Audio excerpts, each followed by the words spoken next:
Hi friends అందరికీ, నేనైతే ఈ హెల్దీ రెసిపీ లడ్డులను తయారు చేశానండి. బాదం, జీడిపప్పు, పల్లీలు, నువ్వులు.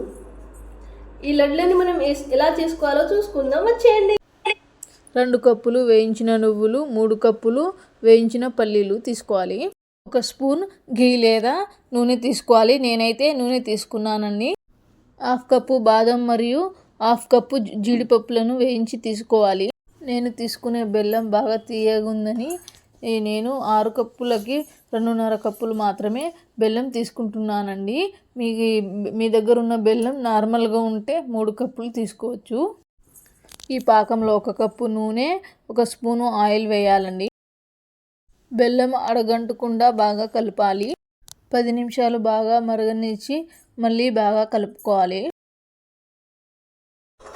పాకం తయారయ్యే లోపల నేనైతే పల్లి పొట్టులను క్లీన్ చేసుకుంటున్నానండి.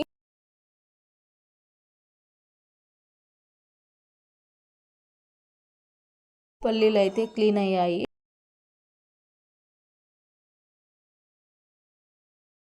అలాగే పల్లీలను పెద్ద పెద్దగా గ్రైండ్ చేసుకున్నానండి. అవి పల్లీలు కనబడితే లడ్డులో కొంచెం తీయగా లేకుండా పల్లి ఫ్లేవర్ వస్తుందని. ఆ తర్వాత పల్లి పౌడర్ని, నువ్వుల్ని బాగా మిక్స్ అయ్యేటట్టు కలుపుకోవాలి.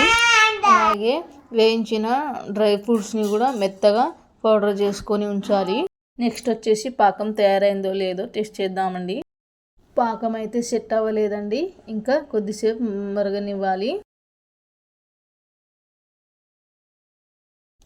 ఇప్పుడైతే పాకం సెట్ అయిందండి. బెల్లం గట్టిపడింది, లడ్డులాగా అయిపోయింది. ఆ తర్వాత డ్రై ఫ్రూట్ పౌడర్ని ముందుగా కలిపేసుకోవాలి. మంచిగా కలిసాక పల్లి పౌడర్ని, నువ్వులను దాంట్లో వేసేయాలి. బాగా కలిపేసుకుంటే లడ్డుల రెసిపీ అయితే రెడీ అయిందండి. తర్వాత లడ్డూలు చేసుకోవడమే. చేయికి కొద్దిగా గీ రాసుకుంటూ లడ్డులను చేసేసుకోవాలండి. అంతే. నా వీడియో నచ్చితే సబ్స్క్రైబ్ చేసుకోండి.